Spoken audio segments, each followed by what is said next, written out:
आज का पहला नंबर सवाल है कि पाइरुवेट के विखंडन से कार्बन डाइऑक्साइड जल तथा ऊर्जा देता है और यह क्रिया होती है। यह क्रिया किसमें होता है?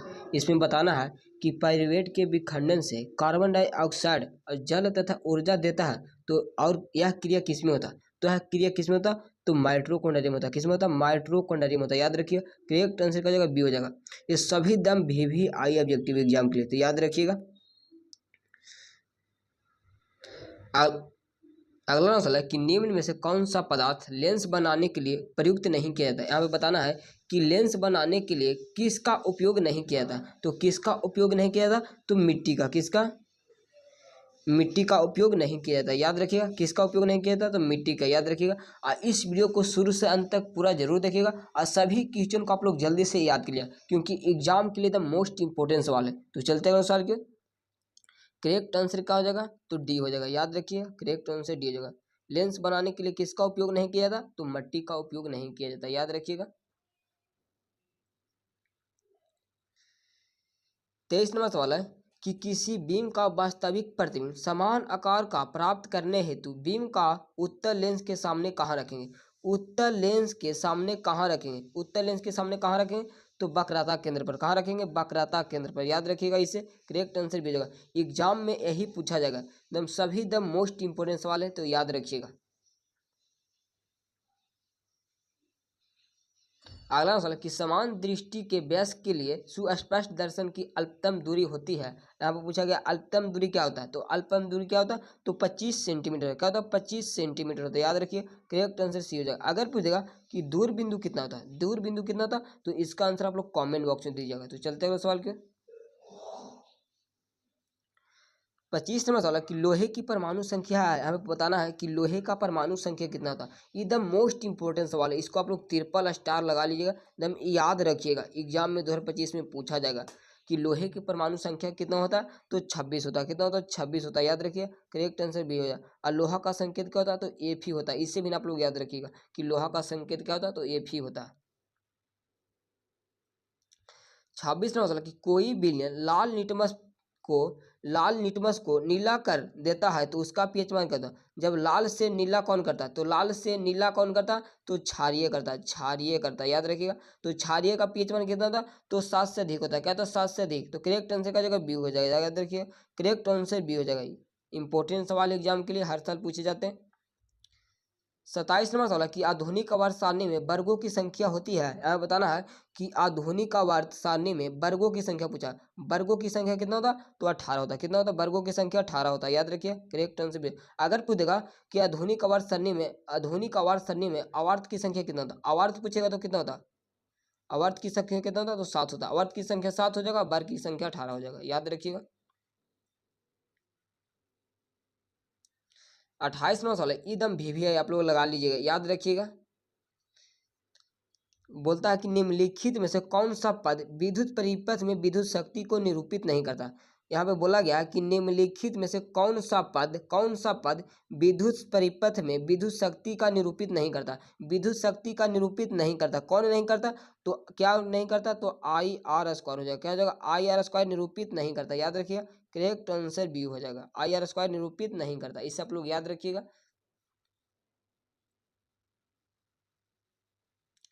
29वां सवाल है कि CHO अभिक्रिया मूल को कहते हैं। अब बताना है कि CHO अभिक्रिया मूल को क्या कहते हैं। तो क्या कहते हैं? तो एल्डिहाइड कहते हैं। क्या कहते हैं? एल्डिहाइड कहते हैं। याद रखिए, करेक्ट आंसर। अगर पूछेगा कि OH अभिक्रिया मूल को क्या कहते हैं, इसका आंसर आप लोग कमेंट बॉक्स में दिएगा। OH अभिक्रिया मूल को क्या कहते हैं, इसका आंसर आप लोग कमेंट बॉक्स में तड़का लगाएगा। चलते हैं अगला सवाल की ओर। अगला सवाल है कि विद्युत धारा उत्पन्न करने की युक्ति को कहते हैं। बताना है कि विद्युत धारा उत्पन्न करने की युक्ति को क्या कहते हैं। तो विद्युत धारा उत्पन्न करने की युक्ति को क्या कहते हैं? तो जनित्र कहते हैं। क्या कहते हैं? जनित्र कहते हैं। याद रखिए, करेक्ट आंसर हो जाएगा। 31वां सवाल कि लघुपथ के समय परिपथ में विद्युत धारा का मान क्या होता है। यहाँ पे बताना है कि लघुपथ के समय परिपथ में विद्युत धारा का मान क्या होता है। परिपथ में पूछा गया, परिपथ में विद्युत धारा का मान क्या होता है? तो बहुत अधिक बढ़ जाता है। क्या होता है? बहुत अधिक बढ़ जाता है। इससे आप लोग याद रखिएगा, करेक्ट आंसर 100% आप लोग याद रखिएगा, क्योंकि द मोस्ट इंपोर्टेंट सवाल है सभी एग्जाम के लिए। याद रखिएगा जी। तो 32 नंबर सवाल है कि निम्नलिखित में से कौन जैव मात्रा ऊर्जा का स्रोत का उदाहरण नहीं है। यहाँ पूछा गया कि निम्नलिखित में से कौन जैव मात्रा ऊर्जा स्रोत का उदाहरण है, ऊर्जा स्रोत का उदाहरण नहीं है। कौन नहीं है जी? तो नाभिकीय ऊर्जा को, क्या जाएगा? नाभिकीय ऊर्जा नहीं होता, याद रखिए। करेक्ट आंसर सी हो जाएगा। अगला सवाल है कि कोई तत्व ऑक्सीजन के साथ अभिक्रिया कर उच्च गलनांक वाला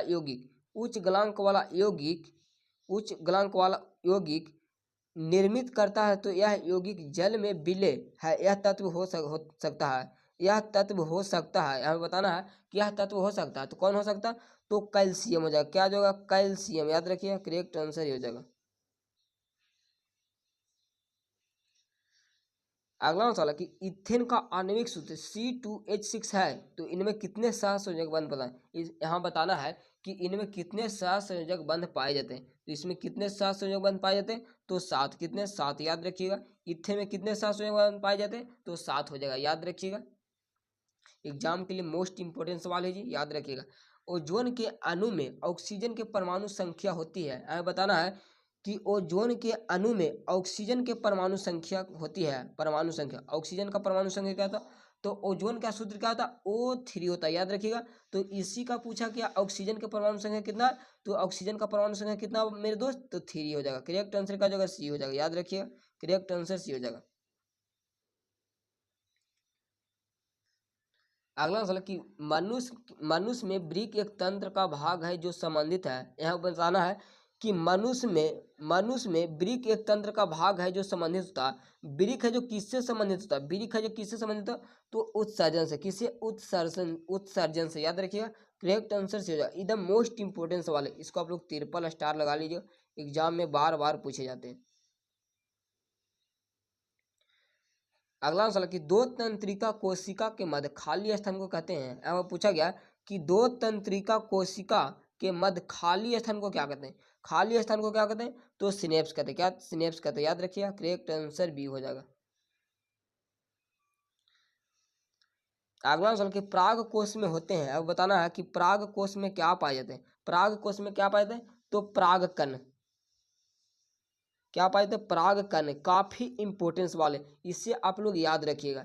क्या करना है? याद रखिएगा कि पराग कोश में क्या पाए जाते हैं? तो पराग कण पाए जाते हैं। अगर पूछेगा कि पराग कण किस में पाए जाते हैं? तो पराग कोश में पाए जाते हैं, याद रखिएगा। इससे काफी इंपॉर्टेंट सवाल है।